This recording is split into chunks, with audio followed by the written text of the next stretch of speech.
Hello नमस्कार दोस्तों, स्वागत है एक बार फिर से आप सभी का आपके अपने YouTube channel mister Sanju nursing वाला के ऑनलाइन प्लेटफॉर्म के ऊपर। आई होप आप सब अच्छे होंगे। अपनी मुलाकात 2-3 दिन के बाद में हुई है कुछ टेक्निकल इशू की वजह से, लेकिन बट फिर भी पूरी तरह साथ दे तो और बात है, तू जरा सा साथ दे तो और बात है। चलने को तो एक पाँव पर भी चल सकती है दुनिया, पर दूसरा साथ दे तो और बात है। और दूसरा किसका है? आपका। तो आज के सेशन के अंदर हम डील करने वाले हैं एक टॉपिक को, जो फंडामेंटल ऑफ नर्सिंग का बड़ा इंपॉर्टेंट टॉपिक है, जिससे क्वेश्चन रिपीटली पूछे जाते हैं। नॉर्सेट हो, चाहे आरआरबी हो, चाहे एसजीपीजीआई हो, केजीएमयू हो, स्टेट गवर्नमेंट हो, सेंट्रल गवर्नमेंट हो, ऑलमोस्ट सभी के अंदर इस टॉपिक से क्वेश्चन आपको देखने को मिलते हैं। तो इस टॉपिक के क्वेश्चन में डील करने वाला हूं। तो विदाउट वेस्ट ऑफ टाइम आज के सेशन की करते हैं शुरुआत। पहला क्वेश्चन आपकी स्क्रीन पे।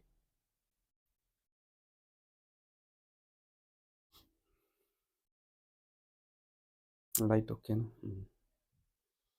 विच drug will anticipated the nurse to prescribe, यानी विच ड्रग, कौन सी जो ड्रग है वो एंटिसिपेटेड द नर्स, नर्स के द्वारा क्या की गई है? Anticipated the nurse, anticipated the nurse prescribe की गई है बाई किसके द्वारा सर? फिजिशियन के द्वारा बोली गई है। To the child with frequent blood transfusion, एक बच्चे को क्या कर दिया? फ्रीक्वेंट ब्लड ट्रांसफ्यूजन दे दिया। तो किस चीज की क्या मतलब सर फ्रीक्वेंट ब्लड ट्रांसफ्यूजन? सीधी सी बात है, ओवरडोज के बारे में बात की गई है। तो इसके अंदर ब्लड जो है उसका आयरन का जो है वो एंटीडोट पूछा गया है। तो एंटीडोट की मैं बात करूं तो सर आयरन नहीं होगा। विटामिन सी क्या होता है सर? ये तो स्कर्वी, विटामिन सी की कमी से क्या होती है सर? स्कर्वी देखने को मिलती है। विटामिन सी की कमी से क्या होती है? स्कर्वी देखने को मिलती है। और सबसे ज्यादा जो होता है वो आंवला के अंदर क्या पाया जाता है सर? आंवला के अंदर विटामिन सी पाया जाता है। तो ये तो सर करो डिलीट। नेक्स्ट आपका है आयरन। आयरन, आयरन और जो एक होता है आयरन, एक तो होता है आयरन, एक दूसरा क्या होता है? प्रोटीन। ये दोनों क्या काम करते हैं? आयरन और जो प्रोटीन होता है ये दोनों हीमोग्लोबिन को क्या है? कलर देने का काम करते हैं। क्या देने का? कलर देने का काम करते हैं। कौन करते हैं? आयरन और प्रोटीन। तो हीमोग्लोबिन की बात हुई है तो हीमोग्लोबिन जो होता है वो मेल के अंदर कितना होता है? मेल के अंदर कितना होता है? 14 से 16 ग्राम पर डीएल होता है। और फीमेल के अंदर कितना होता है? फीमेल के अंदर जो होता है वो होता है 12 से 14 ग्राम पर डीएल। क्लियर? ये यहाँ की बातें हुई। तो सर ये हिपेरिन क्या चीज है? हिपेरिन की मैं बात करूं तो हिपेरिन जो है वो एक एंटीकोओगुलेंट है। एंटीकोओगुलेंट है, एंटीकोओगुलेंट है। हिपेरिन जो होता है, हिपेरिन का जो एंटीडोट होता है उसको बोलते हैं प्रोटामाइन सल्फेट। किस नाम से जाना जाता है हिपेरिन का? जो एंटीडोट मैं बताऊं, हिपेरिन का आपको एंटीडोट बताऊं, हिपेरिन एक एंटीकोओगुलेंट है। और इसका जो हिपेरिन का जो एंटीडोट होता है, एंटी जो डोट होता है वो कौन सा होता है? एंटीडोट होता है वो होता है प्रोटामाइन सल्फेट। प्रोटामाइन सल्फेट, कौन सा? Protamine sulphate. एक एंटीडोट और होता है, एंटीकोओगुलेंट और होता है जिसका नाम होता है वॉरफ्रिन। वॉरफ्रिन की बात करें तो वॉरफ्रिन का जो विटामिन के जो है वो क्या है? एंटीडोट आपको देखने को मिलता है। ये सारी बातें हुई इसकी। तो इसका आंसर होगा सर डीफ्रोक्सामाइन। क्या होगा? डीफ्रोक्सामाइन इसका आंसर होगा। आपने देखा होगा हिपेरिन का मैंने एंटीडोट बताया है प्रोटामाइन सल्फेट, आपको दूसरा मैंने वॉरफ्रिन का बताया विटामिन के। इस तरीके से सारे एंटीडोट आपको याद होने चाहिए। ठीक है, आगे बात करते हैं। जैसे ग्लूकोज का इंसुलिन होता है, इंसुलिन का ग्लूकोगोन होता है। ये सारे एंटीडोट मैंने पहले पढ़ा रखे हैं तो ज्यादा इसको डीप में नहीं लेके जाएंगे। चलते हैं नेक्स्ट क्वेश्चन पे। अगला क्वेश्चन आपकी स्क्रीन पे। अब देखो भाई, डिलेड ट्रांसफ्यूजन। अगला आपका जो क्वेश्चन है वो ये बोल रहा है डिलेड ट्रांसफ्यूजन। आपने क्या कर दिया? डिले कर दिया। किसको? ट्रांसफ्यूजन को, ब्लड को। रिलेटेड कॉम्प्लिकेशन, तो इससे रिलेटेड कॉम्प्लिकेशन कौन से हो सकते हैं? किसको? ब्लड ट्रांसफ्यूजन को आपने डिले कर दिया। क्या कर दिया? डिले कर दिया। तो आपका ऑप्शन ए बोल रहा है भी इसके अंदर आपको कॉम्प्लिकेशन के अंदर सर्कुलेटरी ओवरलोडेड देखने को मिल सकता है। दूसरा ऑप्शन आपका बोल रहा है सेप्टिसीमिया आपको देखने को मिल सकता है। तीसरा ऑप्शन है आयरन ओवरलोडेड हो सकता है। चौथा ऑप्शन है हाइपोकैल्सीमिया हो सकता है। बच्चे को ब्लड ट्रांसफ्यूजन डिले कर दिया, धीरे धीरे आपने ये किया, तो इसके अंदर क्या आपको देखने को मिल सकता है? तो पहले कुछ ब्लड की बात कर लेते हैं। ब्लड के कुछ कॉन्सेप्ट के बारे में बात करेंगे। आज का अपना जो टॉपिक है वो ये था भी ब्लड और ब्लड ट्रांसफ्यूजन। तो ब्लड की मैं बात करूं तो ब्लड जो होता है वो एक ह्यूमन बॉडी के अंदर, आप में और मेरे में, सभी में, जिसका 70 किलो वजन है ना, उसका निकालने के लिए, यानी पूरी जो बॉडी वेट होती है उसका कितना होता है? 8% होता है। कितना होता है? 8% होता है। अब 70 किलो का जो व्यक्ति है उसकी हम निकालें तो 70/8 इंटू क्या कर देंगे? 100 कर देंगे सर। ये निकालेंगे अपने तो ये आ जाएगा 7 8 56, बाकी ये कट जाएंगे तो 5.6 लीटर क्या होगा? एक एडल्ट के अंदर जिसका वजन क्या है? 70 किलो है, उसके अंदर 5.6 लीटर क्या पाया जाता है? ब्लड पाया जाता है। यहां तक कोई दिक्कत? कोई दिक्कत नहीं। अब जो ब्लड होता है ये अपने एक वॉयल ले ली, एक वॉयल के अंदर हमने क्या किया, जो ब्लड है इसके अंदर दो कंपोनेंट होते हैं, एक पाया जाता है जिसको बोलते हैं फोम एलिमेंट, क्या होता है, फोम एलिमेंट, एक जो पार्ट होता है उसको बोलते हैं फोम एलिमेंट, दूसरे को क्या बोलेंगे, दूसरे को ये बोलते हैं प्लाज्मा, क्या होता है, प्लाज्मा। फोम जो एलिमेंट होता है ये कितना परसेंट होता है, 45% होता है, और 55% क्या होता है, प्लाज्मा होता है। यहां तक कोई दिक्कत, चलते हैं आगे। अब मैंने दो नाम लिए, एक लिया मैंने फोम एलिमेंट, एक मैंने दूसरा जो नाम लिया उसका लिया प्लाज्मा। अब हम बात करते हैं फोम एलिमेंट की, किसकी बात करूं मैं, फोम एलिमेंट की। फोम एलिमेंट का मतलब क्या होता है, फोम एलिमेंट का मतलब ये होता है भाई इसके अंदर एक पाई जाएगी आरबीसी, एक तो पाई जाएगी आरबीसी, इसको सर किस नाम से जानते हैं, इरिथ्रोसाइट के नाम से भी जाना जाता है, इरिथ्रोसाइट के नाम से।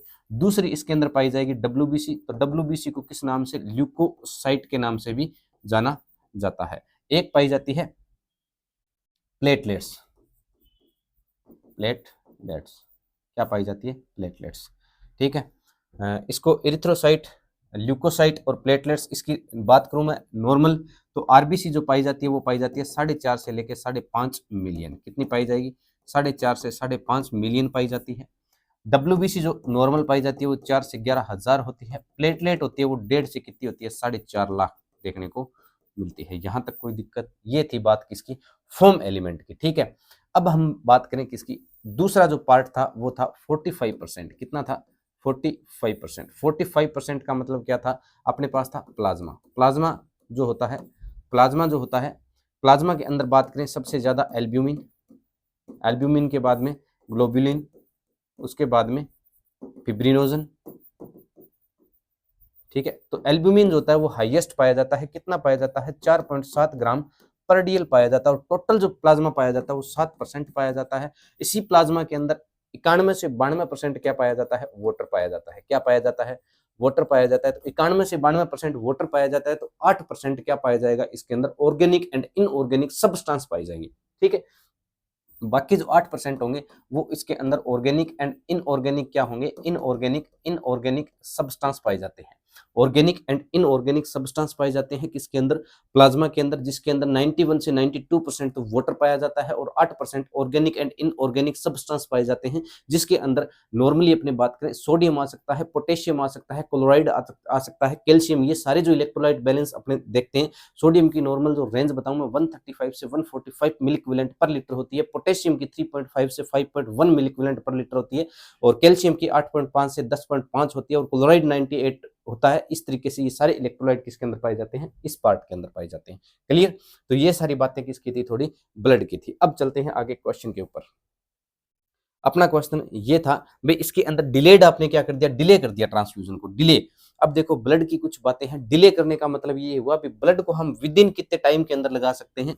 ब्लड की कुछ बात करूं मैं आपको, यही पहले क्वेश्चन से शुरुआत करता हूं, यहां से देखो भी ब्लड लगाना है, बात कर रहे हैं ब्लड ट्रांसफ्यूजन की। तो सबसे बड़ी बात ये है कि ब्लड ट्रांसफ्यूजन करने के लिए आपको क्या करना पड़ेगा, सबसे पहले तो एक पेशेंट होना चाहिए जिसका एचबी डाउन है, जिसको एनीमिया है, तो हमें उसको क्या ट्रांसफर करना पड़ेगा, ब्लड ट्रांसफर करना पड़ेगा। हेड इंजुरी के पेशेंट में कर सकते हैं, ट्रॉमा के पेशेंट में कर सकते हैं, एटलीस्ट जो सिक पेशेंट है उसको हमें ब्लड ट्रांसफ्यूजन करना है। तो उसके लिए हमें सबसे पहले एक स्लिप मिलेगी जो हमें ब्लड बैंक के अंदर जाएगी, और ब्लड बैंक से हम क्या लेके आएंगे, ब्लड लेके आइए सर, ब्लड लगाना है। तो सबसे पहले हम कहां जाएंगे, ब्लड बैंक के अंदर, ब्लड बैंक के अंदर हम गए। अब ब्लड बैंक के अंदर जाने के बाद में हमने वहां से रिसीव किया ब्लड को, क्या किया, रिसीव किया। ये लो जी, रिसीव करने के बाद में हम ब्लड को लेकर आएंगे कहाँ, वार्ड के अंदर, जहां पेशेंट है वहां लेके आएंगे। अब वहां लेके आने के बाद में वहां पर दो रजिस्टर्ड नर्सिंग जो ऑफिसर होंगे, दो रजिस्टर्ड जो नर्सिंग ऑफिसर होंगे, नर्सिंग ऑफिसर होंगे, वो क्या करेंगे भाई, इसको क्रॉस चेक करेंगे। कर लिया सर, क्रॉस चेक करने के बाद में अब हम इसका देखेंगे टेम्परेचर। हमने देखा ब्लड जहां से ब्लड बैंक से लेकर आते हो वहां पर जो ब्लड होता है वो थोड़ा फ्रीजर के अंदर रखा जाता है, फ्रिज के अंदर रखा जाता है, तो इसका जो टेम्परेचर होता है वो क्या होता है, डाउन होता है। और ब्लड जो लगाना होता है वो बॉडी टेम्परेचर पे लगाना होता है। तो ब्लड को आपने देखा होगा, आप क्या करते हो, ब्लड ला के डायरेक्ट अटेंडेंट को दे देते हो, जो साथ में होता है उनको देने के बाद में या तो वो कहाँ रख लेता है, एक्जिला के अंदर रख लेता है, या कोई ब्लैंकेट वगैरह वगैरह के अंदर कवर करके रख देता है ताकि टेम्परेचर क्या हो जाए, मेंटेन। लेकिन दिस इज नॉट फाइंडिंग। तो हमें क्या करना होता है, हमें ये करना होता है, भी सब ब्लड लेके आए तो ब्लड को हम क्या करेंगे, ब्लड वार्मर के अंदर, किस पे, ब्लड वार्मर को काम में लेंगे, और ब्लड वार्मर को काम लेके हम इसको क्या कर लेंगे, बॉडी जो टेम्परेचर है, बॉडी टेम्परेचर पर लेकर आएंगे, किसको, ब्लड को ले आए बॉडी टेम्परेचर पर। बिल्कुल ठीक बात है। अब देखो भी, अब हमें ब्लड लगाना है, ब्लड लगाना है तो सबसे पहले जो फर्स्ट प्रियोरिटी की मैं बात करूं तो आप गए, आप पेशेंट के पास गए, आपने ब्लड स्टार्ट किया, बॉडी टेम्परेचर पर कर लिया। अब हम करेंगे ब्लड को स्टार्ट, क्या करेंगे, ब्लड को स्टार्ट करेंगे। ब्लड को स्टार्ट कर दिया पेशेंट के, जब ब्लड को स्टार्ट कर दिया, स्टार्ट करने के बाद में हम शुरुआत में लगाना कितनी देर में होता है, विद इन आपको 4 घंटे के अंदर, कितनी देर में लगाना होता है, विद इन 4 आवर्स। कितने घंटे के अंदर लगाना होता है, विद इन 4 आवर्स, 4 घंटे के अंदर क्या है, लगाना होता है किसको, ब्लड को। ठीक है। अब prevent to bacterial growth, prevent, इसलिए प्रिवेंट टू बैक्टीरियल ग्रोथ, ताकि क्या ना हो, बैक्टीरिया की ग्रोथ ना हो। ठीक है। अब यहाँ पर आए, ब्लड हमने स्टार्ट किया तो शुरुआत में 5 से लेकर 10 मिनट हम क्या करेंगे, ब्लड को स्लोवली स्टार्ट करेंगे, क्या करेंगे, स्लोवली स्टार्ट करेंगे। कर दिया स्टार्ट, स्टार्ट करने के बाद में हम पेशेंट को बोलेंगे भी आपको क्या है, किसी भी प्रकार की इचिंग देखने को मिले, आपको राइगस देखने को मिले, आपको चिल्स देखने को मिले, कुछ भी आपको ऐसा कुछ देखने को मिले तो आप हमें क्या करोगे, तुरंत प्रभाव से क्या करोगे, इन्फॉर्म करोगे। बिल्कुल। अब उस वो क्या करेगा, इन्फॉर्म करेगा। हमने ब्लड स्टार्ट किया, कितनी देर में, 5 से 10 मिनट में स्लोली स्टार्ट करेंगे, उसके बाद में कंटिन्यू रखेंगे, 60 ml पर आवर के हिसाब से रखते हैं, उसके बाद में ये ब्लड चलता रहेगा। यहां तक एक बार रुको, अब चलते हैं आगे क्वेश्चन के ऊपर। तो इसके अंदर डिलेड कर दिया आपने ट्रांसफ्यूजन, तो इसमें बड़ी बड़ी बात ये है भी हमें डिलेड करना ही नहीं होता, हमें लगाना होता है विद इन कितनी देर में, 4 आवर्स के अंदर, 4 घंटे के अंदर अंदर ब्लड को लगाना होता है। ठीक है। ब्लड को लगाएंगे विद इन कितने घंटे के अंदर, 4 घंटे के अंदर। तो सर्कुलेटरी ओवरलोडेड देखने को मिलेगा, सेप्टिसीमिया देखने को मिलेगा, आयरन ओवरलोडेड या हाइपोकैल्सीमिया। डिलेट ट्रांसफ्यूजन के delayed complication is related, delayed complication, ये रिलेटेड, ये क्वेश्चन गलत है, रिलेटेड ही सारे इसके अंदर क्या है। तो इसके अंदर आयरन ओवरलोडेड भी देखने को मिल सकता है, लेकिन आयरन ओवरलोडेड देखने को मिल सकता है, सेप्टिसीमिया इसके अंदर सही उत्तर जाने वाला है। क्लियर, आगे चलते हैं। अगला क्वेश्चन आपकी स्क्रीन पे, ए नियोनेट रिक्वायर्ड ब्लड ट्रांसफ्यूजन। एक नियोनेट का मतलब न्यू नेट का मतलब बच्चा, नियोनेट है, एक बच्चा है, उसको रिक्वायर्ड है, किसकी रिक्वायर्ड है, ब्लड ट्रांसफ्यूजन आफ्टर बर्थ। कब ब्लड ट्रांसफ्यूजन की जरूरत है, आफ्टर बर्थ के बाद में। Which of the following cannulation site is most prefer, यानी आप बच्चा है, उस बच्चे को ब्लड की जरूरत है, ब्लड लगाना पड़ेगा, तो आप मोस्ट कॉमन साइट कौन सी यूज करने वाले हो, या आप स्काल्प वेन यूज करोगे, दूसरा ऑप्शन आपके पास है इंट्राओशियस करोगे, तीसरा ऑप्शन आपके पास है अम्बिलिकल कॉर्ड के थ्रू करोगे, या आप किसके थ्रू करोगे, सब क्लेविन के थ्रू करोगे।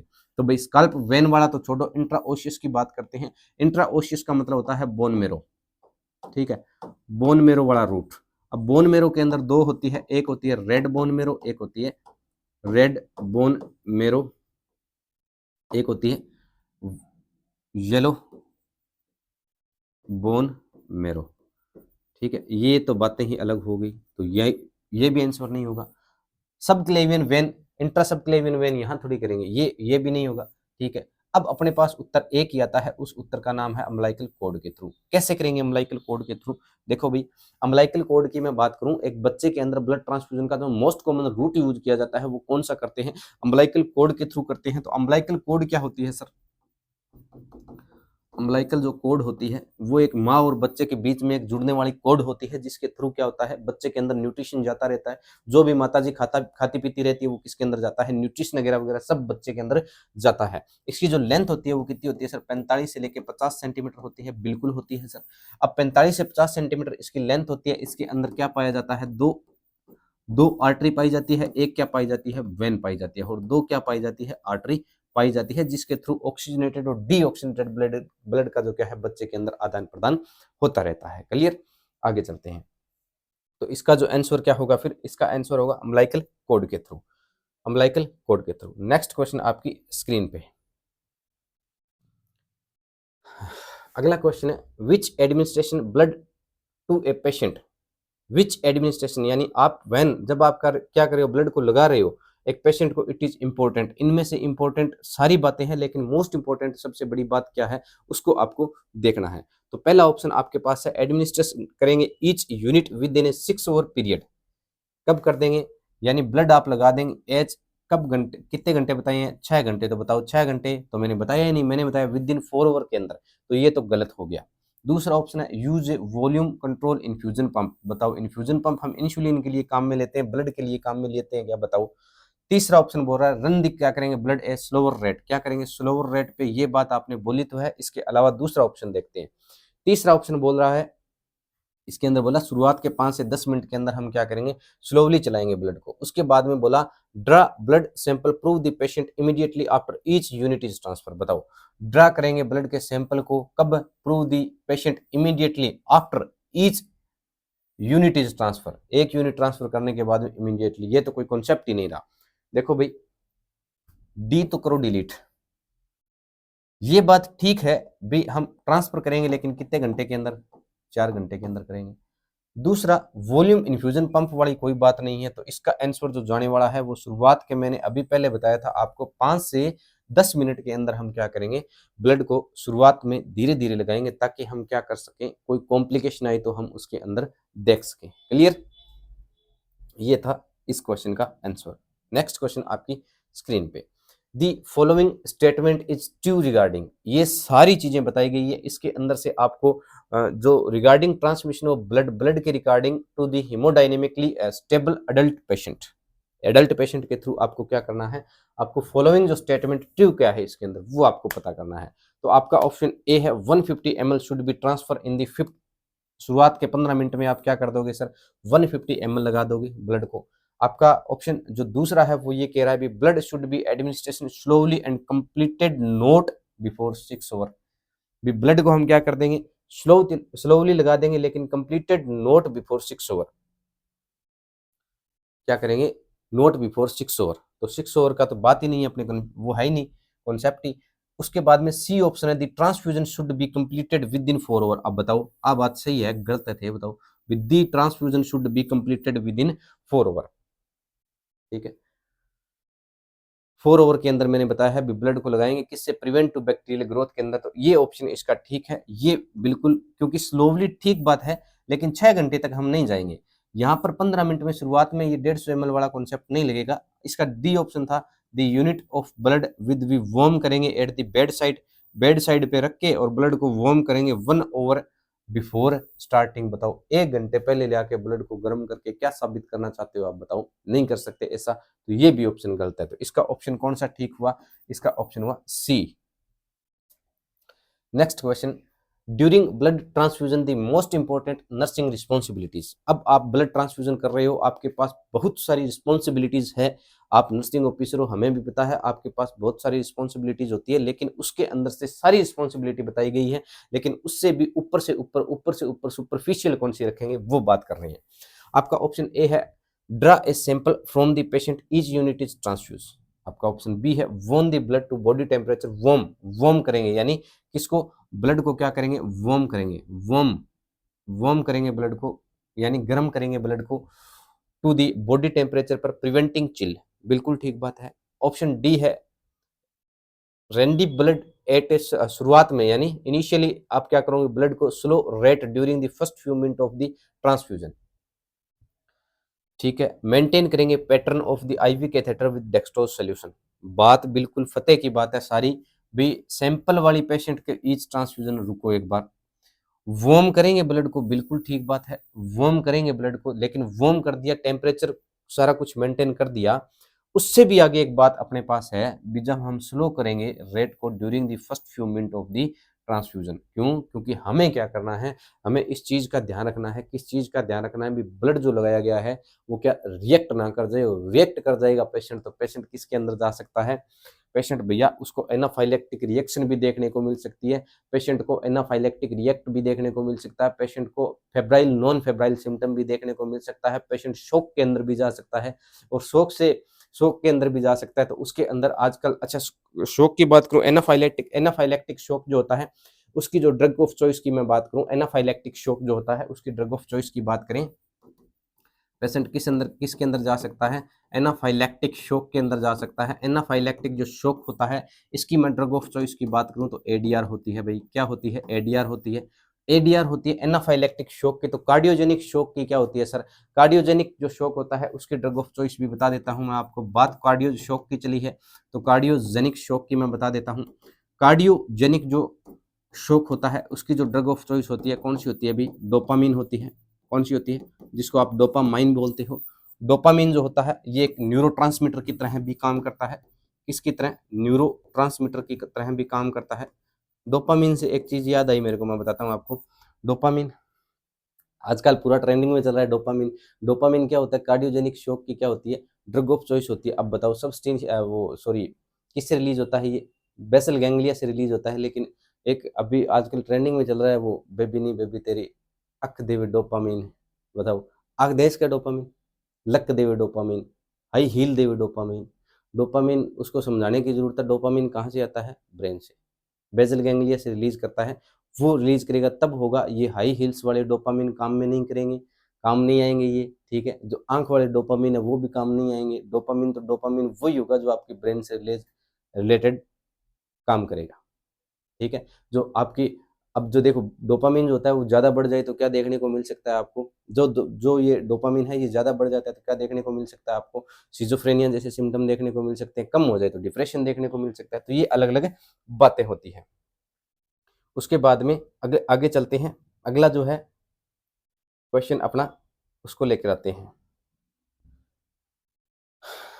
Transmission should be completed within 4 hours. बताओ हम क्या कर रहे हैं, ब्लड जो है उसको ट्रांसफ्यूजन कर रहे हैं और कंप्लीट कर रहे हैं। कितनी देर के अंदर कंप्लीट कर रहे हैं, तो हम कंप्लीट कर रहे हैं सर कितनी देर के अंदर, विद इन 4 आवर के अंदर। अब देखो, अब कुछ एक बातें मैं बताता हूँ। ब्लड जो होता है उसको अपने कितनी कितनी देर पर रख सकते हैं। एक दिन एक जो ब्लड होता है, पहले तो ये बताता हूँ मैं, एक जो यूनिट होता है, एक जो यूनिट होता है उस यूनिट के अंदर मैं बात करूँ तो ब्लड जो अपने पास होता है एक यूनिट के अंदर कितना होता है,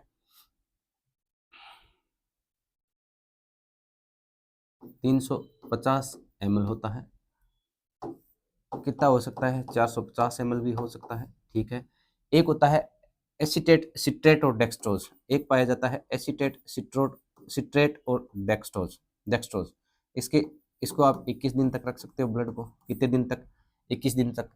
होता क्या है, इसके अंदर एसीटेट होता है, एसीटेट होता है, सिट्रेट होता है, सिट्रेट होता है और क्या होता है, डेक्सट्रोज होता है। इसी की वजह से इस ब्लड को हम कितने दिन तक रख सकते हैं, 21 दिन तक।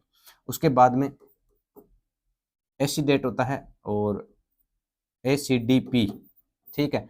इसको आप कितने दिन तक रख सकते हो सर, इसको हम 35 दिन तक रख सकते हैं, 35 दिन तक रख सकते हैं। और इसी के साथ में आपके एसीडीपी के साथ में आपके पास आता है सेगम। सेगम का मतलब सेलाइन, एडिनिन, ग्वानिन और मैनिटोल। अगर ये सारी चीजें मिल जाए तो आप इसको कितने दिन तक स्टोर रख सकते हो, 42 दिन तक स्टोर रख सकते हैं। ये कुछ कॉन्सेप्ट थे किसके, ब्लड के बारे में, ठीक है। अब ब्लड हमने लगाया, सुनो, ब्लड हमने लगाया और ब्लड कर गया भाई साहब रिएक्ट, ठीक है। ब्लड क्या कर गया, रिएक्ट कर गया। ब्लड क्या कर गया, रिएक्ट कर गया। अब नए पेज पे बताऊं तो ठीक रहूंगा क्योंकि हम या तो यहां से लेते हैं। ब्लड आपको क्या कर गया, रिएक्ट कर गया। आपने ब्लड लगाया, ब्लड लगाया आपने, ब्लड स्टार्ट किया, ब्लड को कर दिया स्टार्ट। अब जैसे ही ब्लड ने आपने स्टार्ट किया, फ्यू मिनट के बाद में, सम टाइम के बाद में उसके क्या हो गए, एलर्जिक रिएक्शन देखने को मिला। तो सबसे पहले हम क्या करेंगे, यानी बड़ी बड़ी बात यह है भी उसको रिएक्ट कर गया तो सबसे पहले हम क्या करेंगे, सबसे पहले हम इमीडिएटली जो एक्शन लेंगे सर, इमीडिएटली एक्शन लेंगे। वो क्या लेंगे सर, हम कर देंगे ब्लड को स्टॉप कर देंगे। क्या कर देंगे, ब्लड को स्टॉप कर देंगे। क्या कर देंगे, ब्लड को स्टॉप कर देंगे। कर दिया ब्लड को स्टॉप, ठीक है, ब्लड को स्टॉप कर दो। दूसरा एक्शन अपने क्या लेंगे, ब्लड को स्टॉप करने के बाद में हम दूसरा जो ऑप्शन लेते हैं, ब्लड को स्टॉप करेंगे। उसके बाद में हम डायरेक्ट क्या करेंगे, डॉक्टर को इन्फॉर्म करेंगे। डॉक्टर को क्या करेंगे, इन्फॉर्म करेंगे। अब हम करेंगे डॉक्टर को इन्फॉर्म, और जब तक डॉक्टर आएगा तब तक हम क्या कर लेंगे, हम ले लेंगे सर वाइटल साइन। क्या ले लेंगे, वाइटल साइन। अब हमने क्या कर लिया, वाइटल साइन ले लिया। वाइटल साइन लेने के बाद में वाइटल साइन लेने के बाद में हम क्या करेंगे, जब तक डॉक्टर साहब आते हैं तब तक हम कोई इमरजेंसी ड्रग्स को क्या करने वाले हैं, यूज करने वाले हैं। किसका यूज करेंगे, तो बाद में हम क्या कर लेंगे, इमरजेंसी ड्रग्स को क्या कर लेंगे, यूज कर लेंगे। अब हम करेंगे इमरजेंसी ड्रग्स को यूज, इमरजेंसी ड्रग्स को यूज। इमरजेंसी ड्रग्स को यूज करने के बाद में, इमरजेंसी ड्रग्स को यूज करेंगे, उसके बाद में डॉक्टर को इन्फॉर्म कर दिया, वाइटल साइन ले लिए, इमरजेंसी ड्रग्स का यूज कर लिया। अब हम यहाँ पर क्या करेंगे, ब्लड सैंपल लेंगे। ब्लड सैंपल लेकर हम क्या करेंगे, एक लेंगे सर किसका सैंपल, ब्लड का सैंपल लेंगे, और दूसरा किसका लेंगे सर, यूरिन का सैंपल लेंगे। दो हम सैंपल क्रिएट करेंगे, लेंगे, एक ब्लड का सैंपल ले लेंगे, एक यूरिन का सैंपल ले लेंगे। अब इसको क्या कर देंगे, दोनों को लेकर कहाँ पर भेज देंगे, लैब के अंदर, और लैब के साथ साथ में ब्लड बैंक के अंदर हम क्या कर देंगे, ब्लड बैंक के अंदर हम क्या कर देंगे, ब्लड को रिटर्न कर देंगे। तो ये सारी प्रोसेस होती है जब ब्लड रिएक्ट हो जाए तब। कैसी रिएक्ट होती है, जब किसी भी पेशेंट को आपने ब्लड को लगाया, तो ब्लड लगाने के बाद में जैसे ही आपने स्टार्ट किया, तो स्टार्ट करने के बाद में सबसे फर्स्ट प्रायोरिटी आपकी रहती है भी आप क्या कर दो, ब्लड को स्टॉप कर दो। अब ब्लड को स्टॉप करने के बाद में आप इमीडिएट क्या करो, डॉक्टर को इन्फॉर्म करो। जैसे ही फिजिशियन को इन्फॉर्म किया, फिजिशियन तब तक आएगा जब तक आप क्या कर लो, वाइटल साइन ले लो। और वाइटल साइन लेने के बाद में आप किस पे जाओगे, इमरजेंसी ड्रग्स पे जाओगे। इमरजेंसी ड्रग्स के बाद में डॉक्टर साहब आएंगे, उस कंडीशन तक आप क्या कर लोगे, एक ब्लड का सैंपल लोगे, एक यूरिन का सैंपल लोगे। इन दोनों को कहाँ भेज दोगे, लैब के अंदर, और जो ब्लड जो अपना था उसको वापस रिटर्न कहाँ कर दोगे, ब्लड बैंक के अंदर। ये पूरी प्रोसेस रहती है किसके अंदर, ब्लड रिएक्ट के अंदर। और ये जो ब्लड होता है, इसको जब लेकर आते हो आप, तो विद इन कितनी देर में, विद इन 30 मिनट में आपको क्या करना होता है, ब्लड को स्टार्ट करना होता है। कब, जब आप ब्लड बैंक से ब्लड को वार्ड के अंदर लेके आ गए, तो वहां पर क्या करता है, ब्लड को स्टार्ट करना होता है। Clear, okay. ये सारी बातें किसकी थी, रिएक्ट की थी। अब काफी दिनों से मिले हैं तो कुछ तो बनता है, फिर जिनको जवाब देना था उनको तो जवाब देना बनता ही है, जिन्होंने हमें सोशल मीडिया से भी दूर कर दिया थोड़े दिन, कोई बात नहीं। सब कुछ बताया जाए तो अच्छा है, सब कुछ बताया जाए तो अच्छा है, कुछ ना छुपाया जाए तो अच्छा है। अदालत सजी है तेरे मोहल्ले में, कोई बात नहीं, गवाह मेरे मोहल्ले से भी बुलाया जाए तो अच्छा है। मुझ पर तरमिस लगी है तेरी गली से गुजरने की, मुझ पे तरमिस से लगी है तेरी गली से गुजरने की, कोई बात नहीं, रास्ता तेरा भी बाजार जाने का बताया जाए तो अच्छा है। तो ये बात है, सब कुछ बताया जाए तो अच्छा है। बहुत सारी बातें हैं जो बतानी है, बताएंगे कभी ऑफलाइन के अंदर, ठीक है। ये सारी बातें मैंने क्या बता दी आपको, किससे रिलेटेड है ये है ब्लड रिएक्ट हो जाए उससे रिलेटेड है। क्लियर, आगे चलते हैं नेक्स्ट पेज पे। नेक्स्ट क्वेश्चन आपकी स्क्रीन पे, will wild administration a blood transfusion the ideal nursing care recommended to identify the blood transfusion react. देखो भाई, आप क्या कर रहे हो, एडमिनिस्ट्रेशन कर रहे हो, किसको कर रहे हो, ब्लड को, transfusion the ideal nursing care recommended to identify, यानी ideally nursing care recommended to identify blood transfusion reaction. आपको क्या करना है, ब्लड ट्रांसफ्यूजन रिएक्शन करने के लिए सबसे पहले आप इंस्पेक्शन क्या करोगे, शुरुआत के 15 मिनट के अंदर, इसके अंदर शुरुआत के 15 minute after the infusion is start, बिल्कुल। दूसरा, आप इंस्पेक्शन करोगे blood the end of transmission, जब ब्लड लगा ही दिया तो हम क्यों इंस्पेक्शन करेंगे और क्यों इस पॉइंट पे जाएंगे, नहीं करेंगे सर। वंस इन 30 मिनट, बताओ अब 30 मिनट में एक बार ब्लड को आपने लगा दिया और बार बार 30 मिनट के बाद में जाओगे तो 30 मिनट में तो राम नाम सत्य हो जाएगा उसका, ठीक है, क्योंकि रिएक्ट कर गया, एनाफाइलेक्टिक शॉक के अंदर जा सकता है वो, ये भी नहीं होगा। उसके बाद में अगला ऑप्शन है inspecting whenever the patient complain. बताओ अब पेशेंट कंप्लेन करेगा तब हम जाएंगे, तो क्यों जाएंगे भी, पेशेंट कंप्लेन हो सकता है वो रिएक्ट होने के बाद में करे ही ना, है ना। तो इसके अंदर सबसे जो प्रियोरिटी सेट करेंगे, जो सबसे बड़ी बात है, सुपीरियर बात रखने की है, वो ये है भी हम क्या करेंगे, शुरुआत के 15 मिनट के अंदर हम क्या करेंगे, ब्लड को धीरे लगाएंगे, धीरे धीरे रे मना सब कुछ होए, माली सींचे 100 गड़ा ऋतु आई फल होए, ठीक है। तो हम क्या करेंगे, धीरे धीरे इसको ब्लड को स्टार्ट करने वाले हैं। नेक्स्ट क्वेश्चन आपकी स्क्रीन पे। अब देखो भी, अगला क्वेश्चन है आपका, which solution should be the nurse infuse before starting a blood transfusion. चलिए, क्या बताया मैंने भी, इसके अंदर आप कौन सा जो फ्लूइड है वो दे सकते हो। जो उस फ्लूइड की मैं बात करूं तो फ्लूइड देने के अंदर सबसे पहले आपके पास ऑप्शन है 5% डेक्सट्रोजिन वाटर के अंदर दे सकते हैं, 0.9% सोडियम क्लोराइड दे सकते हैं, या 5% डेक्सट्रोजिन 0.545% सोडियम क्लोराइड दे सकते हैं, या फिर रिंगर लैक्टेट सॉल्यूशन दे सकते हैं। तो इस सभी की बात करते हैं। थोड़ी फ्लूइड के बारे में मैं आपको बताता हूँ। फ्लूइड के कॉम्प्लिकेशन क्या होते हैं सर? फ्लूइड के कॉम्प्लिकेशन के बारे में बात करें तो एक्स्ट्रा वेसेशन आपको देखने को मिल सकता है, जिसी को आप इनफिल्ट्रेशन बोलते हो। फ्लेवाइटिस भी देखने को मिल सकता है, इनफिल्ट्रेशन भी देखने को मिल सकता है। ये सारे जो होते हैं थ्रोम्बोफ्लेवाइटिस जैसी कंडीशन, ये सारे क्या कॉम्प्लिकेशन होते हैं? फ्लूइड के कॉम्प्लिकेशन होते हैं। फ्लूइड की मैं बात करूं तो फ्लूइड जो होता है सर, हमने बात की, आप बोल रहे हो सर ब्लड के बाद में जब स्टॉप कर दिया तो आप क्या दे सकते हो? आइसोटोनिक फ्लूइड के अंदर आता है, कौन आता है आइसोटोनिक फ्लूइड के अंदर? तो सर आती है एनएस। तो आप नॉर्मल सलाइन यूज कर सकते हो। और इसके अंदर क्या आता है? D5% आता है। और इसके अंदर क्या आता है सर? डेक्सट्रोज आता है, सॉरी आरएल आता है। इसके अंदर क्या आता है? आरएल आता है। आरएल क्या होती है सर? रिंगर लैक्टेट होती है आरएल। आरएल को किस नाम से जाना जाता है? इसको फुल फॉर्म की बात करूं तो रिंगर लैक्टेट के नाम से जाना जाता है। और रिंगर लैक्टेट का मतलब ये जो ड्रग ऑफ चॉइस होती है, ये जो ड्रग ऑफ चॉइस होती है, ये किसकी ड्रग ऑफ चॉइस होती है? ये बर्न की ड्रग ऑफ चॉइस होती है। बर्न के अंदर काम में ली जाती है। बर्न के अंदर और क्या होता है सर? रूल ऑफ 9 भी आता है, रूल ऑफ 9 भी आता है, रूल ऑफ 9 भी बर्न के अंदर आता है। और इसके अंदर क्या देखने को मिलते हैं सर? 4 स्टेजेस होती है, जिसके अंदर आप सब लास्ट में इन्वॉल्व किसको कर लेगा सर? बोन को कर लेगा। लेकिन जो ब्लिस्टर बनते हैं वो किसके अंदर बनते हैं सर? ब्लिस्टर जो बनते हैं वो किसके अंदर बनते हैं? सेकंड स्टेज के अंदर बनते हैं। क्लियर? ये सारी बातें किसकी थी? ब्लड आरएल की बात थी। एनएस जो हम पुश करेंगे, अब इससे अगर कम हो जाए, ठीक है, तो वो किसके अंदर आएगा? आइसोटोनिक आएगा। एक होता है आइसोटोनिक, एक होता है हाइपोटोनिक, एक होता है हाइपोटोनिक, एक होता है हाइपरटोनिक। हाइपरटोनिक के अंदर जैसे डीएनएस आ गया, D5NS आ गया, हाइपरटोनिक आ गया। हाइपरटोनिक के अंदर जैसे डीएनएस आ गया। ये सारी, इसका जो हाफ हो जाएगा वो किसके अंदर आ जाएगा? हाइपरटोनिक के अंदर आ जाएगा। ये कुछ फ्लूइड की बातें थी, लेकिन हमें मेन मुद्दा ये था भी हम ब्लड को स्टॉप करने के बाद में क्या पुश कर सकते हैं। तो डायरेक्ट बिना सोचे समझे आप एक ही फ्लूइड दे सकते हो, उसको बोलते हैं नॉर्मल सलाइन, जिसकी ऑस्मोलैरिटी होती है वो 308 होती है। नेक्स्ट क्वेश्चन आपकी स्क्रीन पे।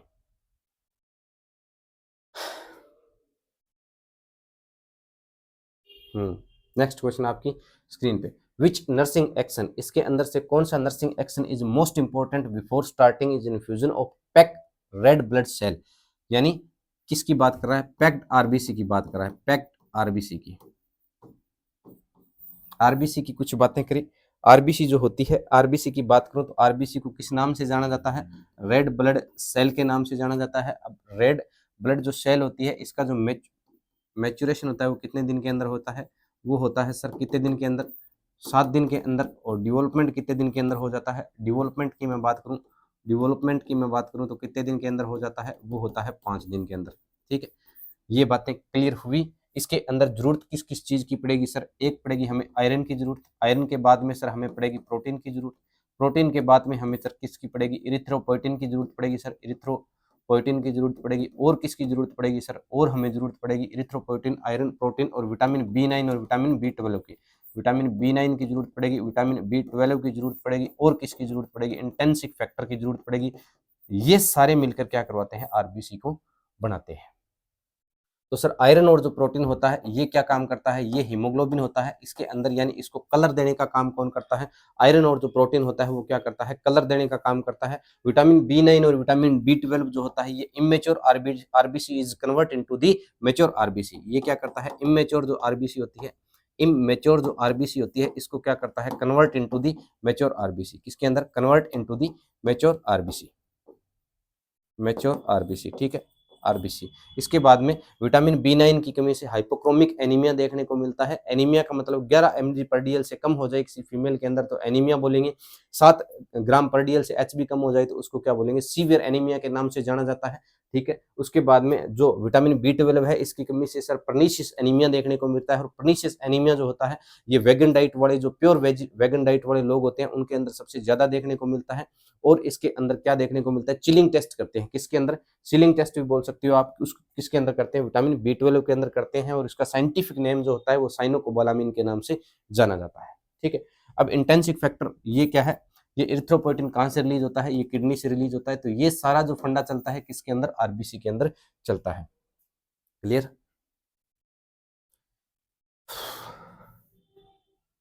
चलें आगे। ठीक है, तो कहाँ थे अपने? ये बात थी अपने, आरबीसी की बात आई थी। तो आरबीसी कुछ बताइए आपको क्या होती है? आपका ऑप्शन ए है इस क्वेश्चन के अंदर, ragging the patient is a base line assessment. दूसरा है finding out what ever and 18 goes needle is being use. तीसरा है checking the HB and HCT level और एक्साइटिंग टू बी 5% एक्स्ट्रोजन वाटर। सबसे पहले हम क्या करेंगे भाई, इसके अंदर 18 गोज की जो नीडल है वो यूज की जाती है। क्यों की जाती है 18 गोज की नीडल? अब देखो भाई, हीमोग्लोबिन जो होता है ना, हीमोग्लोबिन HB आपका हो मेरा हो, जैसे मेरा HB जो है ना, मेरा HB 17 ग्राम पर डीएल है, तो मेरी हीमेटोक्रिट वैल्यू इसको 3 से गुणा कर दो, ठीक है, 17 तिया 51 मेरी क्या आ जाएगी, HCT आ जाएगी, हीमेटोक्रिट वैल्यू आ जाएगी। अगर कोई फीमेल है, अगर कोई फीमेल है उसका जो HB है वो 14 है, तो इसको कर दो 3 से गुणा, तो 42 जो आ जाएगी वो क्या आ जाएगी, हीमेटोक्रिट वैल्यू आ जाएगी। क्लियर? ये सारी बातें इसके अंदर देखने को मिलती है, यानी हीमोग्लोबिन को 3 से मल्टीप्लाई करोगे तो डायरेक्ट आपके सामने क्या आएगी, हीमेटोक्रिट वैल्यू आपको देखने को मिलेगी। ठीक है, अब 18 गोज का मतलब कैनुला होता है। 18 गोज का मतलब कैनुला है, तो कैनुला जो काम में लिया जाता है उसकी बात करता हूं मैं। एक होता है ब्लड को क्या करना, ट्रांसफ्यूजन करना, एक जो ब्लड को क्या करना, ट्रांसफ्यूजन करना। दूसरी बात करें, एक होता है ब्लड को क्या करना, डोनेट करना। एक होता है ब्लड को ट्रांसफ्यूजन करना, एक होता है ब्लड को डोनेट करना। ठीक है, तो ब्लड ट्रांसफ्यूजन के अंदर हम क्या करेंगे, जब ब्लड ट्रांसफ्यूजन किया जाता है तो हम करेंगे 18 गोज का जो कैनुला है वो काम के अंदर लेंगे, जिसका जो कलर होता है वो कैसा होता है, ग्रीन कलर का होता है। कैसा होता है, ग्रीन कलर का। ब्लड डोनेट के अंदर हम कौन सा करेंगे, 16 नंबर का काम में लेंगे, जो होती है उसके वो नीडल काम के अंदर लेंगे। उसके बाद में पिंक जो कलर का होता है, पिंक कलर का जो कैनुला होता है वो 20 नंबर का होता है, और ब्लू कलर का जो कैनुला होता है वो 22 नंबर का होता है। 24 नंबर का जो कैनुला होता है वो किसके अंदर काम में लेते हैं, पीडियाट्रिक के अंदर काम में लेते हैं, येलो कलर का होता है। 26 नंबर का किसका होता है, पर्पल कलर का होता है, और ये दोनों ही क्या करते हैं, हम पीडियाट्रिक प्रोसीजर के अंदर काम में लेते हैं। ये किसकी बात थी, कैनुला की बात थी। तो ये काम में क्यों ले रहे हैं, क्योंकि ये काम में ले रहे हैं प्रिवेंट टू बैक्टीरियल ग्रोथ, यानी बैक्टीरिया की ग्रोथ ना हो उससे प्रिवेंट करने के लिए हम क्या कर रहे हैं, काम में ले रहे हैं। क्लियर? ठीक है,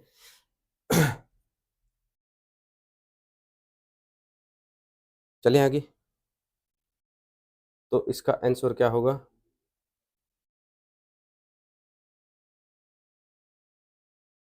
ये आंसर मैंने बता दिया इसका। इसका क्या करें, 18 गोज का कैनुला काम में लेंगे। ठीक है भाई, नेक्स्ट क्वेश्चन चलते हैं। ये लो भाई, अगला क्वेश्चन आपकी स्क्रीन पे। ये क्वेश्चन वही है जो मैंने अभी समझाया है आपको। 18 गोज का जो कैनुला है वो क्यों काम में लेंगे, किसके अंदर काम में लेंगे, तो भाई ब्लड ट्रांसफ्यूजन के अंदर हम जो काम में लेते हैं वो कौन सा काम में लेते हैं, न्यू बोर्न बेबी के अंदर मैंने अभी बताया है। सब क्यूटेनियस इंजेक्शन के अंदर मैं बता दूंगा आपको। मेडिकेशन कट करो यहाँ से। तो ब्लड ट्रांसफ्यूजन और न्यू बोर्न बेबी के अंदर तो हमने क्या बताया, एक तो बताया 24 नंबर का, और कितना, दूसरा बताया 26 नंबर का। इसका कलर जो होता है येलो कलर का होता है, और इसका जो होता है वो होता है पर्पल कलर का। तो ये तो दोनों नहीं काम मिलेंगे भाई। अब हम ब्लड ट्रांसफ्यूजन के अंदर जो काम में लेते हैं वो 18 गोज का काम में लेते हैं। किससे प्रिवेंट करने के लिए काम में लेते हैं, तो बैक्टीरिया की ग्रोथ को प्रिवेंट करने के लिए काम में लिया जाता है। ठीक है,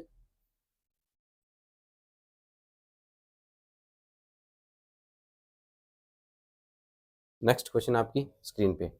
इन the case of development of area 1/2 over, development of area 1/2 over after the blood transfusion के बाद में has been the first action by the nurse should be. इसके अंदर आपको सबसे पहले क्या काम, क्या एक्शन लेना है। ब्लड रिएक्ट कर गया, सबसे बड़ी बात ये है। अब ब्लड रिएक्ट कर गया तो क्वेश्चन वही है, लेकिन घुमा फिरा के पूछा है। ये सारे PYQ है, पहले के जितने आए हुए क्वेश्चन है वो क्वेश्चन है।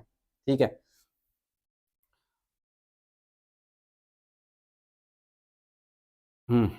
ये वो क्वेश्चन आपका ऑप्शन ए है, to slow the rate of infusion, to slow the rate of infusion.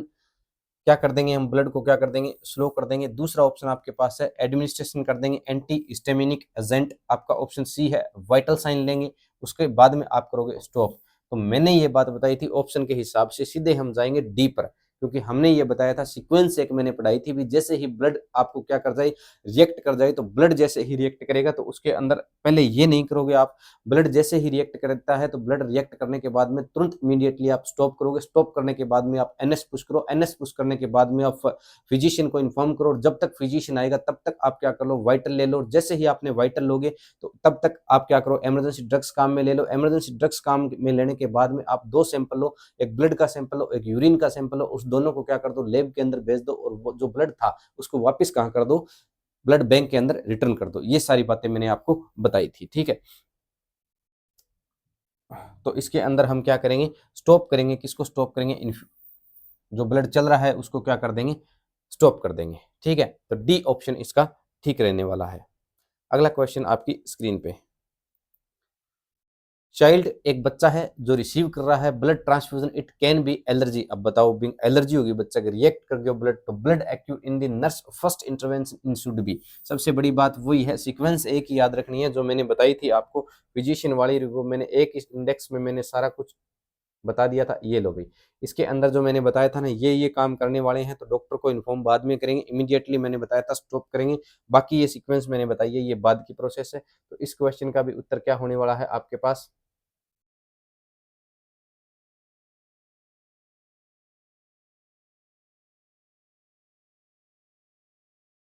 ये रहा क्वेश्चन आपका। तो इसके अंदर कॉल द फिजिशियन, एक बार कॉल नहीं करेंगे, इस ऑप्शन में कॉल नहीं करेंगे, कॉल थोड़ा टाइम लेंगे कॉल करने के अंदर। Slow the flow rate, slow बिल्कुल कर सकते हैं स्लो, लेकिन स्लो से भी एक ऊपर इसका भी राजा बेटा है जिसको बोलते हैं स्टॉप द ब्लड इमीडिएटली, ब्रह्मास्त्र बैठा है इसका, तो हम ब्रह्मास्त्र छोड़ेंगे पहले, क्योंकि हमें क्या है, स्टॉप द ब्लड इमीडिएटली। जब जब हम ब्लड को स्टॉप कर देंगे तो न बजेगी बांस ना बांसुरी, वो बात हो जाएगी, फिर ना रहेगा बांस, न बजेगी बांसुरी। क्यों, क्योंकि स्टॉप कर दिया हमने, किसको स्टॉप कर दिया, इमीडिएटली स्टॉप कर दिया, किसको, ब्लड को। तो स्लो दी फ्लो रेट बिल्कुल करते, स्लो दी फ्लो रेट कब करते, जब ये ऑप्शन में नहीं आता। अब दोनों के अंदर से बेस्ट ऑप्शन आपको चूज करना है, तो हम सबसे पहले बेस्ट से सुपरफिशियल चूज करेंगे, उसको बोलेंगे स्टॉप द ब्लड इमीडिएटली। तीसरा ऑप्शन था relieve the symptom with in order एंटीस्टिम, नाम भी बिल्कुल नहीं देंगे। ठीक है, तो इसका आंसर है जो ठीक होगा वो कौन सा होगा, सी रहने वाला है। Next question, if observe sign and symptom of blood transfusion react she should. आप क्या कर रहे हो, साइन सिम्टम को ऑब्जर्व कर रहे हो, तो क्या साइन सिम्टम ऑब्जर्व करोगे, तो आप क्या करोगे, रिपोर्ट करोगे। किसको रिपोर्ट करेंगे, पहले सबसे पहले रिपोर्ट कर दो फिजिशियन को, किसको रिपोर्ट कर दो, फिजिशियन को। दूसरा ऑप्शन बोल रहा है stop the blood transfusion and inform the physician. तीसरा ऑप्शन बोल रहा है give injection Avil and hydrocortisone.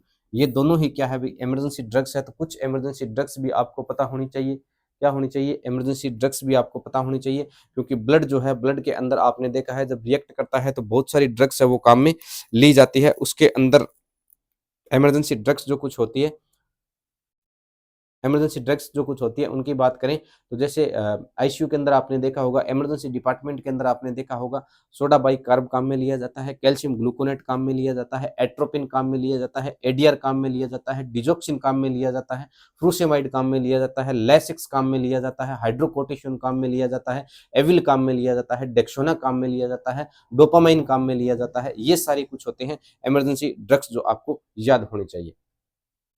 ठीक है, तो अब क्वेश्चन क्या था अपना, अब देखो भी इसके अंदर हम क्या रिपोर्ट नहीं करेंगे फिजिशियन को, किसको नहीं करेंगे, रिपोर्ट बाद में करेंगे। अब ऑप्शन अपने पास है, तो पहले तो हम करेंगे ब्लड को स्टॉप, और उसके बाद में एनएस पुश करके डायरेक्ट क्या कर देंगे, डॉक्टर को इन्फॉर्म कर देंगे। क्लियर। नेक्स्ट क्वेश्चन आपकी स्क्रीन पे, all of the following measure should be taken during blood transfusion react except. सब कुछ हो सकता है लेकिन एक चीज नहीं हो सकता है, सब कुछ बताया जाए तो अच्छा है, कुछ ना छुपाया जाए तो अच्छा है, वाह बात है। ठीक है, कोलेक्ट ब्लड सैंपल इमीडिएटली, सबसे पहले हम क्या करेंगे, all of the following measures should be taken during blood transfusion react. अब देखो भी ब्लड लगाया, ब्लड रिएक्ट कर गया, तो हम क्या क्या एक्शन इसके अंदर ले सकते हैं, सिवाय एक के, सिवाय एक के। ठीक है, देखो भी, collect blood sample immediately, blood transfusion stop, blood stop transfusion, C option है provide psychological support, monitor vital sign. देखो आप क्या कर सकते हो, ब्लड सैंपल भी इमीडिएटली लेना होता है, स्टॉप भी कर सकते हैं, मॉनिटर वाइटल साइन। देखो इसके अंदर जो मैंने बताया, आप क्या कर दो, स्टॉप कर दो, स्टॉप करने के बाद में आप वाइटल साइन भी ले सकते हो, वाइटल साइन भी ले सकते हो, और उसके बाद में क्या कर सकते हो, मॉनिटर भी पेशेंट को कर सकते हो। लेकिन इसके अंदर साइकोलॉजिकल सपोर्ट की कहाँ जरूरत है, ये बताओ, साइकोलॉजिकल सपोर्ट कहाँ देने की जरूरत है एक पेशेंट को जो रिएक्ट हो चुका है, जो सल्टने वाला है, जिसकी अगरबत्ती लग सकती है, राम नाम सत्य हो सकता है, उस पेशेंट को आप कहाँ साइकोलॉजिकल सपोर्ट देते फिरोगे। पेशेंट सिक हो सकता है, पेशेंट अनकॉन्शियस हो सकता है, बेहोश हो सकता है, तो आप क्या करोगे बताओ। ठीक है, तो इसके अंदर हम सबसे पहले जो प्रियोरिटी पे रखेंगे वो क्या होगा, इसके अंदर सारी चीजें होगी, ये भी ठीक बात है, ये भी लेंगे, स्टॉप भी करेंगे, मॉनिटर वाइटल साइन भी करेंगे, लेकिन साइकोलॉजिकल सपोर्ट का कोई महत्व मैं नहीं समझता हूं इस क्वेश्चन के अंदर या इस ऑप्शन के अंदर। अगला क्वेश्चन आपकी स्क्रीन पे, what immediate nursing instrument and will be you take in a case of blood transfusion, ठीक है। What immediate nursing instrument, action भी बोल सकते हैं, and will be you taken in case of blood transfusion. Immediately same question है, इसको ज़्यादा खींचने की जरूरत नहीं है, क्योंकि हम ब्लड बैंक को क्यों इन्फॉर्म करेंगे, ब्लड बैंक से ब्लड को लेके आए थे, ब्लड बैंक वालों के देने के अंदर कोई गलती नहीं थी। हाँ, उसने कुछ गलत दे दिया तो इन्फॉर्म करेंगे, अदरवाइज ये फालतू के चौंचले हैं, यहाँ पर नहीं जाना है। मॉनिटर साइन करेंगे, बाद में करते रहेंगे मॉनिटर साइन, कोई बात नहीं है, लेकिन सबसे बड़ी बात ये है, स्टॉप कर देंगे। फिजिशियन को कोई इन्फॉर्म करने की जरूरत नहीं है, बात घूम फिर के वही आ रही है। अगला क्वेश्चन है भाई, देखो इसके अंदर क्या हो सकता है। एक नेक्स्ट क्वेश्चन है भी, जो आपने ब्लड को ट्रांसफ्यूजन कर दिया, तो ब्लड ट्रांसफ्यूजन करने के बाद में उसके अंदर क्या कॉम्प्लिकेशन आपको देखने को मिल सकते हैं। तो सेप्टिसीमिया देखने को मिल सकता है, आयरन ओवरलोडेड आपको देखने को मिल सकता है, ये सारी चीजें देखने को मिल सकती है। तो ये जो क्वेश्चन है, which of the following infection agent can be transmitted by blood transfusion, आपने क्या कर दिया, ब्लड को ट्रांसफ्यूजन कर दिया, तो उसके अंदर इनमें से कौन सी डिजीज देखने को मिल सकती है। आपका ऑप्शन ए है हेपेटाइटिस हो सकता है, उसको आप बताओ। दूसरा है एचआईवी हो सकता है, प्लाज्मोडियम हो सकता है, ऑल ऑफ द अबव इसका ठीक रहने वाला है। लेकिन इससे पहले कुछ बातें करें तो हेपेटाइटिस जो होता है, इसको क्या बोलते हैं, इन्फ्लामेशन ऑफ द लीवर के नाम से जाना जाता है। किसके नाम से, इन्फ्लामेशन ऑफ द लीवर, उसको किस नाम से जाना जाता है, हेपेटाइटिस के नाम से जाना जाता है। हेपेटाइटिस जो होता है, हेपेटाइटिस ए होता है, हेपेटाइटिस बी होता है, हेपेटाइटिस सी होता है, हेपेटाइटिस डी होता है और हेपेटाइटिस ई होता है। 5 प्रकार का हेपेटाइटिस होता है। एचआईवी की बात करें तो ये ह्यूमन इम्यूनो वायरस से होने वाली होती है। अनट्रीटेड एचआईवी को एड्स के नाम से जाना जाता है, तो ये भी जा सकता है। प्लाज्मोडियम की बात करूं तो ये मलेरिया की बात कर रहा है। मलेरिया जो होता है प्लाज्मोडियम पैरासाइटिक डिसऑर्डर होता है, किसके द्वारा फैलता है, फीमेल एनाफ्लीज मॉस्किटो के द्वारा फैलता है। कितनी प्रजातियां होती है, 4 सब टाइप होते हैं। फाल्सिफेरम होता है, वाइवेक्स होता है, ओवेल होता है, मलेरिया ही होता है। उसके अंदर इंक्यूबेशन पीरियड, फाल्सिफेरम को सेरिब्रल मलेरिया, मैलिग्नेंट मलेरिया के नाम से भी जाना जाता है। बाकी सारे जो होते हैं वो क्या होते हैं, बिनाइन टाइप के होते हैं। इसके अंदर रैपिड एंटीजन टेस्ट किया जाता है, स्लाइड टेस्ट किया जाता है, और मैनेजमेंट के अंदर क्विनिन दे सकते हो, क्लोरोक्विनिन दे सकते हो, और क्या दे सकते हो, डॉक्सीसाइक्लिन दे सकते हैं, और क्या दे सकते हैं, डॉक्सीसाइक्लिन के बाद में ये सारा जो मैनेजमेंट होता है, आर्टिशुनेट भी लास्ट में दिया जा सकता है किसके अंदर, मलेरिया के अंदर। तो तीनों जो ऑप्शन है वो क्या है, इसके अंदर ठीक रहने वाले हैं। तीनों जो ऑप्शन है इसके अंदर टाइम ठीक रहने वाले हैं, ठीक है। नेक्स्ट क्वेश्चन चलते हैं, जल्दी जल्दी करते हैं, जितने रह गए उतने क्वेश्चन को। अगला है immediately blood transfusion at the slow rate 60 ml पर ओवर, बिकॉज सीधी सी बात बताऊं, पहले मैं पढ़ा चुका हूं, हिमोलाइसिस बिल्कुल आरबीसी का हिमोलाइसिस हो सकता है। हिमोलाइसिस का मतलब क्या होता है और कितने टेम्परेचर पे रखते हैं। हिमोलाइसिस का मतलब क्या होता है भाई, हिमोलाइसिस जो होता है इसका मतलब होता है ब्रेकडाउन हो जाना। किसका ब्रेकडाउन हो जाना, ब्रेकडाउन ऑफ आरबीसी। किसका, ब्रेकडाउन ऑफ आरबीसी। आरबीसी क्या करती है, टूटने लगती है। कब टूटने लगती है, जब आप टाइम क्या लेते हो ज्यादा, जब आप टाइम ज्यादा ले लेते हो तो क्या, टाइम ज्यादा ले लेते हो तो, या एक तो होता है ब्रेकडाउन ऑफ आरबीसी, दूसरा इसके अंदर आपको हिमोलाइसिस भी देखने को मिल सकता है। हिमोलाइसिस के साथ में आपको बैक्टीरियल ग्रोथ भी देखने को मिल सकती है, बैक्टीरियल ग्रोथ भी आपको देखने को मिल सकती है, बैक्टीरियल ग्रोथ भी आपको देखने को मिल सकती है। विद इन 4 आवर के अंदर आपको क्या करना पड़ता है, ब्लड ट्रांसफ्यूजन करना पड़ता है। क्लियर, समझ गए आप बात को। अब देखो पढ़ाई, अभी एग्जाम नोट सेट की भी तारीख आ गई, आपको पता है फॉर्म आपके फिल होने वाले हैं, और फॉर्म के बाद में आप अभी मैदान में उतरने के लिए रेडी हो जाओ, क्योंकि आपको पता है टाइम ज़्यादा मिलने वाला है नहीं। नोट सेट 10 की 12 अप्रैल को फर्स्ट एग्जाम है, और मेंस जो एग्जाम है वो 30 अप्रैल को है। तो ज़्यादा टाइम ज़ाया नहीं करते हुए अपनी तैयारी को थोड़ी मजबूत करने की कोशिश कीजिएगा, क्योंकि समाज जो है ना, आप क्यों किसी समाज के साथ मतलब सामने इतना अच्छा बनने की जरूरत है ही नहीं, जितना आप अच्छा बनने की कोशिश कर रहे हो। जो आपको जानते हैं वो आपके काम से जानते हैं, तो क्यों ना आप अपने काम पर ध्यान दो। समझ गए आप बात को। तो फालतू चौंचलों में ये जो चल रहे हैं, इन लफड़ों में पड़ना नहीं है, अपने खुद पर ध्यान देना है, ठीक है। तो समझो इस बात को। अब एक पिछले 3-4 दिनों से कमेंट कर रहा है, उसने मेरा जीना हराम कर दिया। उसके लिए देखो, लाइफ के अंदर क्राइसिस चलते रहते हैं, मैं मानता हूँ इस बात को, लेकिन क्राइसिस को झेलने की हिम्मत भी आपके पास होनी चाहिए थोड़ी। तो उसके लिए कि अब उस निगाह से प्याम नहीं लेता, कि अब उस निगाह से प्याम नहीं लेता, मैं दुआएं देता हूँ लेकिन सलाम नहीं लेता। हमारा तर्क तल्लुक हुआ है जिस दिन से, मैं एक सांस में दोनों के नाम नहीं लेता। आवाज़ दी थी मुझको, पुकारा नहीं गया, खुददार था मैं, पलटकर दोबारा नहीं गया। तुम्हारी सोच के सांचे में ढल नहीं सकता, जुबान काट लो लहजा बदल नहीं सकता। मुझे भी मोम का पुतला समझ रही हो क्या, तुम्हारी लो से ये लोहा पिघल नहीं सकता। तो उनके कहने से कुछ नहीं होता, दूसरे लोग तो कहते रहते हैं, इनको हम इग्नोर करो, जस्ट डिलीट मारो, जो भी आपको बोले उसको जस्ट डिलीट मारो, अपने करियर पे फोकस करो, जो आपको ज़िंदगी में करना है उस पर जल्दी फोकस करो, ठीक है? जो जितनी चीज़ें हाथ में आ जाती है वो आपके लिए बेस्ट होती है। नेक्स्ट क्वेश्चन, हाँ, इसको जो ब्लड था इसकी बात करूँ मैं, ब्लड था, ब्लड की बात करें तो ब्लड जो होता है इसको कितने डिग्री पर सर, 4 कितने डिग्री पर करेंगे?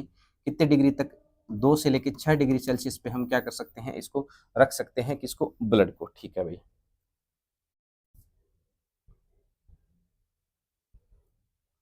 Blood is storage as temperature, किस स्टोरेज पे किया जाता है? 20 से 30 डिग्री सेल्सियस पे नहीं रखेंगे, 10 से 12 डिग्री पे नहीं रखेंगे, ये भी काटो, 6 से 1 डिग्री नहीं, इसको रखेंगे 6 से 4 से 6 डिग्री सेल्सियस के ऊपर रखने वाले हैं। और अगर कोई बढ़िया क्वेश्चन आएगा तो उसको डील कर लेंगे हम। तो ये सारी बातें अपने हो चुकी है ख़त्म। तो आज के सेशन को हमने पढ़ाया, आपको कैसा लगा? ब्लड ट्रांसफ्यूज़न के बारे में कुछ बातें बताई, तो इन चीज़ों को आप थोड़ा ध्यान में रखें, और ये एग्ज़ाम के पॉइंट ऑफ व्यू से बड़े इंपॉर्टेंट है। नोरसेट की रणनीति बनाओ बढ़िया, क्योंकि रणनीति बनाने पर ही आपका सिलेक्शन होगा, पंचायतियाँ करने से आपका सिलेक्शन नहीं होने वाला है। तो जितना टाइम हो सके पढ़ाई को दो, जितना टाइम हो सके रिवीजन करो, जितना टाइम हो सके पीवाईक्यू निकालो, जितना टाइम हो सके एमसीक्यू निकालो, क्योंकि इन चीज़ों से ही आपका रिजल्ट शो करने वाला है, और आपके रिश्तेदार भी आपका रिजल्ट का वेट कर रहे हैं ताकि आपको वो नीचा दिखा सकें, आपको पता ही है। तो रिजल्ट आपका बी पॉजिटिव आना चाहिए ताकि उनके भी क्या हो जाए, पड़ोसियों के भी क्या हो जाए, धुआँ निकलना शुरू हो जाए, कहीं से कहीं तो निकलेगा ही उनके भी धुआँ। तो ठीक है, थैंक यू सो मच, आज के सेशन में बने रहिए, धन्यवाद।